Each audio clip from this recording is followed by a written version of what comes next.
तस्लीमुद्दीन साहब के परिवार में भाई भाई को इसने लड़वा दिया। अब्दुल गफूर साहब गोपालगंज में चीफ मिनिस्टर रहे हैं, एक चौक पुलिया का नाम नहीं उनके नाम से, और इनको हम वोट दे दे के हजारों करोड़ की संपत्ति बना दिए। क्या है भोला यादव में? एमएलसी भी वही बनेंगे, एमएलए भी वही बनेंगे, संस्कृत बोर्ड का चेयरमैन भी बनेंगे। हम मुसलमान झालमुड़ी के लिए है, डंके के चोट पे बोल रहा हूं। लोकसभा में इंशाल्लाह लड़ेंगे, पाटलिपुत्रा हो, जहानाबाद हो, काराकाट हो, शिवर हो, मधुबनी हो, जो बिहार का मुख्तलिफ जिला है, वाल्मीकि नगर हो, मोतिहारी हो, गोपालगंज हो, महाराजगंज हो, चुनाव लड़ेंगे। तबलीगी जमात में मुसलमानों को गाली दिया, आतंकवादी का मदरसों को गाली दिया, अजय निषाद को टिकट देते हैं, और मुसलमान को टिकट देने में नानी मरती है, बुखार छूटता है इनको। मुसलमान को हिस्सेदारी देने में क्या होता है तेजस्वी यादव को, लालू जी को? बाहरी को भगाना है और मधुबनी वाले को लाना है और मधुबनी को बचाना। बिहार में जो बचे हुए सीटें जहाँ चुनाव होना है, मधुबनी में आज उपस्थिति है आपके, किनको उम्मीदवार बना रहे हैं? देखिए, इसका उम्मीदवार का तो फैसला बैरिस्टर असदुद्दीन ओवैसी साहब करेंगे, लेकिन डॉक्टर साहब का, अंसारी साहब का ज्वाइनिंग पार्टी में हम कराए हैं, और एक दो लोग संभावित उम्मीदवार हैं जिसमें डॉक्टर साहब का भी नाम है, क्योंकि मधुबनी, दरभंगा और सीतामढ़ी और झंझारपुर से बहुत ज़्यादा प्रेशर है, खासकर नौजवानों की तरफ से प्रेशर है। बैरिस्टर असदुद्दीन ओवैसी साहब से गुजारिश कर रहे हैं कि यहाँ से लड़वाइए, क्योंकि आपने देखा राजद और भाजपा में कोई फ़र्क नहीं है, जिसकी जितनी हिस्सेदारी उसकी उतनी भागीदारी। राजद सिर्फ बोलती है, लेकिन अमली जामा पर कहीं नहीं है। लगभग 29 सीट पे सिर्फ 2 मुसलमान को दिया है। सन ऑफ मल्ला, जिनकी आबादी 2.9% है, उसको 3 टिकट आप दे रहे हैं। जो आरएसएस और बीजेपी के बैकग्राउंड है, उसको आप बीजेपी से टिकट दे रहे हैं, उसको आप मल्ला अपनी पार्टी से दे रहे हैं, सन ऑफ मल्ला, उनको अब दिया है। गोपालगंज में भी वही हाल है, यानी जो बीजेपी से रिश्ता रहेगा, जो आरएसएस से रिश्ता रहेगा, उसको तेजस्वी यादव एडजस्ट करेंगे। और जो मुसलमान जान देता है, इनको चपरासी क्वार्टर से शीश महल पहुंचा दिया, इन लालू यादव परिवार को, लालू जी को, उनकी पत्नी को, राबड़ी जी को, दोनों तेजस्वी को, तेज प्रताप को, मीसा जी को उसके एमपी बना दिया, इनके दोनों मामा को, साधु जी, सुभाष जी को एमपी बना दिया। ये मुसलमान जान दे के वोट दिया, लेकिन आज मुसलमान इनके इंडेक्स से नहीं दिखता। अब तो A to Z बोलते हैं तेजस्वी यादव। तो A to Z में तो इनका नीलम देवी कहाँ चली गई, इनका प्रहलाद यादव कहाँ चला गया था ट्रस्ट, वोट ऑफ ट्रस्ट में, इनका चेतन आनंद कहाँ चला गया था?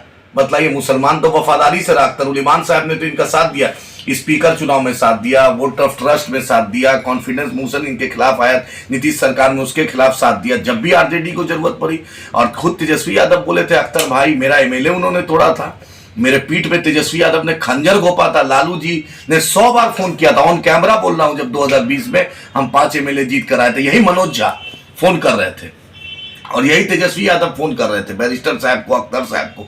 और उस वक्त हम बहुत अच्छे थे, आज हम बी टीम हो जाते हैं। मुसलमानों को हिस्सेदारी देने में इनको बुखार छूटता है। सन ऑफ मल्ला की जगह है, सन ऑफ मांझी की जगह है, सन ऑफ कुशवाहा की है, सन ऑफ सीमांचल की जगह नहीं है, सन ऑफ मुसलमान की जगह नहीं। फातमी साहब को क्या बेइज्जत किया था लालू यादव ने, लालू परिवार ने, राजद ने, तभी ना फातमी साहब जदयू गए थे। फिर ऐसा टिकट के खातिर ईमान कोई बेच दे तो बात अलग है। पूछिए फातमी जी से, सिंगापुर गए थे तो उसका कितना चढ़ावा चढ़ाए थे जाकर सिंगापुर में, वो मिलने का लालू यादव से। लालू एक बीमार आदमी को देखने के लिए जिस राजद परिवार चढ़ावा चढ़ाए, बतला दीजिए ना, ऊपर से नीचे तक एक भी फैसला में बिना लेन देन का नहीं होता है। एक मुसलमान अशफाक करीम साहब, उसको राज्यसभा देने में दिक्कत होता है। बिहार का कोई यादव को आप राज्यसभा देते? संजय यादव मुंशी मैनेजर को आप राज्यसभा दीजिएगा, कोई बिहार का यादव, बिहार का मुसलमान नहीं दिखा। अरे शरद यादव जी के बेटा को दे देते, शरद जी ने आप पार्टी का विलय कर दिया था, लेकिन तेजस्वी यादव उसी को देंगे जो इनका मुंशी मैनेजर, जो इनके बदले में डील करे। मनोज झा बतलाए, मैं मिथिलांचल की धरती में हूं, बतलाए मनोज झा अपने बूथ पर कि कितना मनोज झा अपने बूथ पर महागठबंधन को वोट दिलाते हैं, बतलाए, चैलेंज कर रहा हूं। मुसलमान जान दे के इनको वोट दे। चपरासी क्वार्टर की जिंदगी, तेजस्वी यादव पैदा चपरासी क्वार्टर में हुए थे, वो दिन अपना नहीं भूलिए। मुसलमान ना शहाबुद्दीन परिवार आज अकेले है, अनवारुल हक परिवार अकेले है, गफूर साहब मेहसी का परिवार अकेले है, वहां पर तस्लीमुद्दीन साहब के परिवार में भाई भाई को इसने लड़वा दिया। अब्दुल गफूर साहब गोपालगंज में चीफ मिनिस्टर रहे हैं, एक चौक पुलिया का नाम नहीं उनके नाम से, और इनको हम वोट दे दे के हजारों करोड़ की संपत्ति बना दिए। क्या है भोला यादव में? एमएलसी भी वही बनेंगे, एमएलए भी वही बनेंगे, संस्कृत बोर्ड का चेयरमैन भी बनेंगे। हम मुसलमान झालमुड़ी के लिए है। हाँ, क्या ललित यादव में हम बतलाइए, जो आप बार बार 6 बार से एमएलए बना रहे। अरे अब दरभंगा ग्रामीण का फैसला विधानसभा में भी होगा, देखते हैं कौन लड़ता है।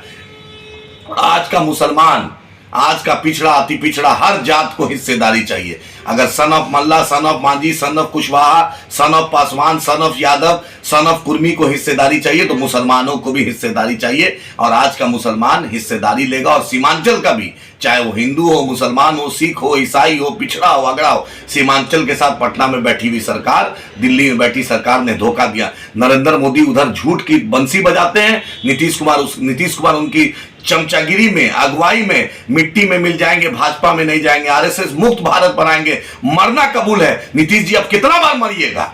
अब आपकी जिस्म सिर्फ बचा है, जो अंतरात्मा थी वो मर चुकी है। अब उसमें कुछ खोखला है, आप खोखला हैं। अब तेजस्वी यादव याद रखिए, मुसलमानों के साथ नाइंसाफी कीजिएगा। जिस तरीके से Lal Krishna Advani PM in waiting रह गए, उसी तरह आप सीएम इन वेटिंग रहिएगा। डंके के चोट पे बोल रहा हूं, लोकसभा भी इंशाल्लाह लड़ेंगे। पाटलिपुत्रा हो, जहानाबाद हो, काराकाट हो, शिवर हो, मधुबनी हो, जो बिहार का मुख्तलिफ जिला है, वाल्मीकि नगर हो, मोतिहारी हो, गोपालगंज हो, महाराजगंज हो, चुनाव लड़ेंगे।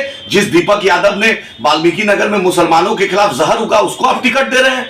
जो महाराजगंज में अखिलेश सिंह का बेटा जो ओपनली सीए एनआरसी का सपोर्ट किया, सीए का सिंह किया, उसको अखिलेश सिंह अपना बेटे को टिकट दे रहे हैं। और मुसलमानों के साथ जो तबलीगी जमात में मुसलमानों को गाली दिया, आतंकवादी का मदरसों को गाली दिया, अजय निषाद को टिकट देते हैं। और मुसलमान को टिकट देने में नानी मरती है, बुखार छूटता है इनको।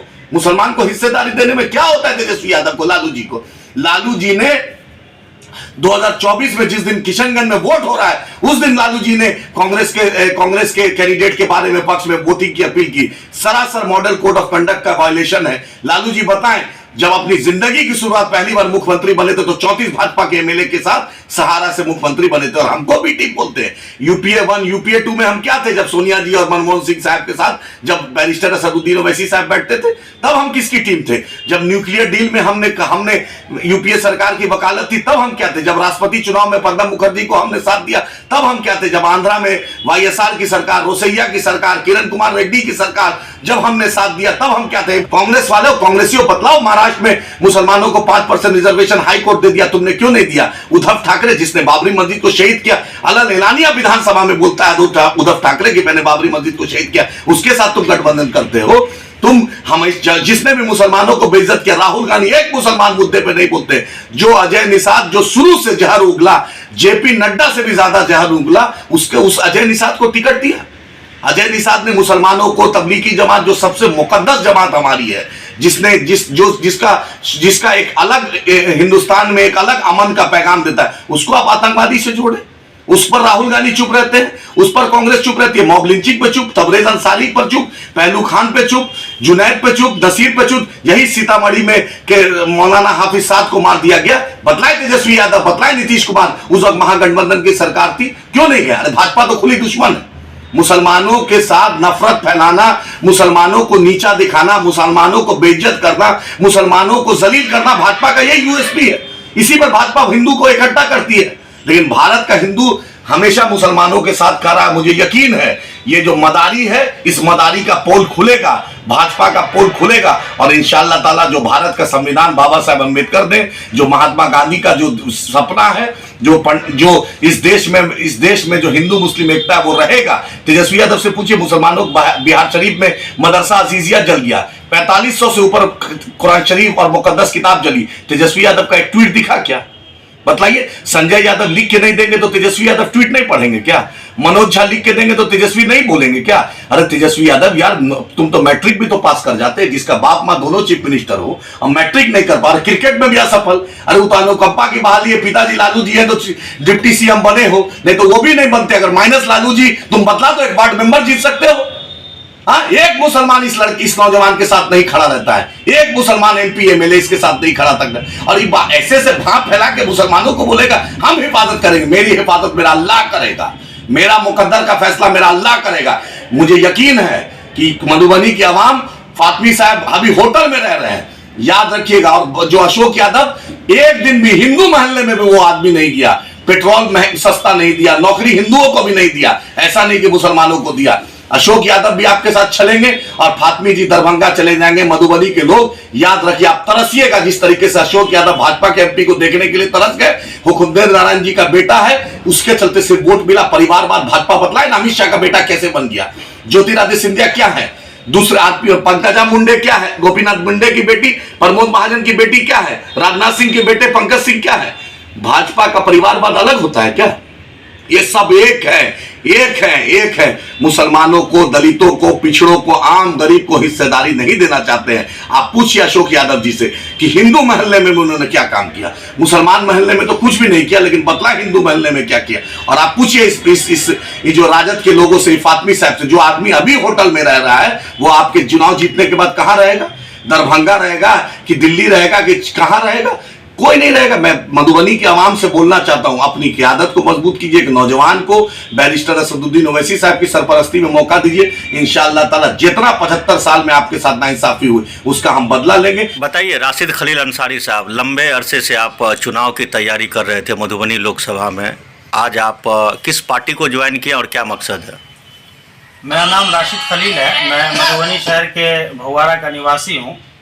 पिछले कई सालों से मैं सोशल और पॉलिटिकल एक्टिव हूँ। हमारे पास एक बड़ी टीम है जिसको लेकर हम लोग मधुबनी आसपास में जो भी मसाइल होते हैं समाज को, उसको हल करने की पूरी कोशिश करते हैं। जहाँ तक हो पाता है हम करते हैं। अभी 1 महीना पहले हमने निर्दलीय चुनाव लड़ने का फैसला लिया और घोषणा किया। लगातार हम क्षेत्र में घूम रहे थे, तैयारी में थे, तभी MIM ने यह घोषणा किया कि मधुबनी से हम चुनाव लड़ेंगे। फिर हमने अपने तमाम साथियों से बातचीत की और ये फैसला लिया कि हम MIM ज्वाइन करेंगे, और अगर MIM ने हमें मौका दिया तो हम मधुबनी की खिदमत के लिए तैयार।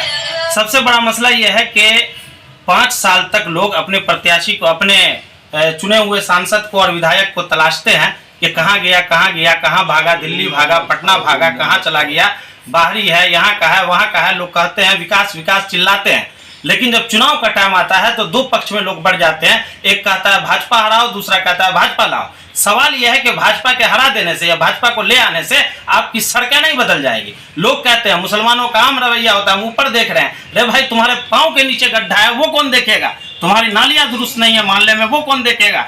तुम्हारा कुछ हिफाजत में नहीं है वो कौन देखेगा? सवाल यह है कि जब काम नहीं होगा, विकास नहीं होगा, इलाके के मसाइल हल नहीं होंगे तो किसी को जिताने या हराने से क्या फायदा होगा। अभी हम MIM ज्वाइन किए हैं अपने तमाम साथियों के साथ, पूरी मजबूती से मधुबनी समेत मिथिलांचल की इलाकाई सियासत, सूबाई सियासत और राष्ट्रीय सियासत में, कौमी सियासत में पूरी मजबूती के साथ हम अपनी हिस्सेदारी के लिए जद्दोजहद करेंगे। और इसके लिए जितनी मेहनत करनी होगी, जितना तगदो करना होगा, जितनी बदनामी सहनी होगी, सब कुछ के लिए हम लोग तैयार हैं। और पूरी तरीके से मुझे लगता है कि मधुबनी जिस तलाश में थी, मधुबनी पीड़ित है, और मधुबनी इस चीज के लिए पीड़ित है कि भाजपा ने पिछले 15 साल में कोई काम नहीं किया। मधुबनी इस चीज के लिए पीड़ित है कि जहां जहां महागठबंधन के लोग विधायक चुने गए उन्होंने भी कोई काम नहीं किया। मधुबनी इस चीज के लिए पीड़ित है कि राज्यसभा सांसद चुना गया, उन्होंने भी काम नहीं किया। तो जब किसी ने काम नहीं किया तो मधुबनी इस चीज के इंतजार में था कि कोई विकल्प हो, और हमने अभी हमारे जो नेता हैं आदिल हसन आजाद साहब, इन्होंने मधुबनी आकर एक विकल्प देने का काम किया है। अब तमाम लोगों की जिम्मेदारी है कि तीसरे विकल्प के साथ पूरी मजबूती और ताकत के साथ जुड़े और अपने विकास के लिए जुड़े और अपने उत्थान के लिए जुड़े। ये भी एक सवाल उठता है कि भाजपा लगातार बाहर के प्रत्याशी को मौका दे रही है और महागठबंधन भी पिछले 20 साल से बाहर के लोगों को मौका दे रही है। नतीजा ये हो रहा है कि आप इतिहास उठाकर देखिए, राजद को आज तक मधुबनी लोकसभा में कामयाबी नहीं मिली है, और सिर्फ इसलिए नहीं मिली है कि वो बाहर के प्रत्याशी को भेजते हैं। इसीलिए हम ये भी आंदोलन छेड़ रहे हैं कि बाहरी भगाइए और अपने लोगों को, अपने बच्चों के साथ मिथिलांचल की धरती में मधुबनी का जो योगदान है इसको समझिए, और मधुबनी के राजनीतिक विरासत को, सियासी विरासत को बचाने के लिए अपने इस मधुबनी के छोरे के साथ खड़े होइए और इसके साथ उठिए और इसके साथ आवाज लगाइए कि बाहरी को भगाना है और मधुबनी वाले को लाना है और मधुबनी को बचाना।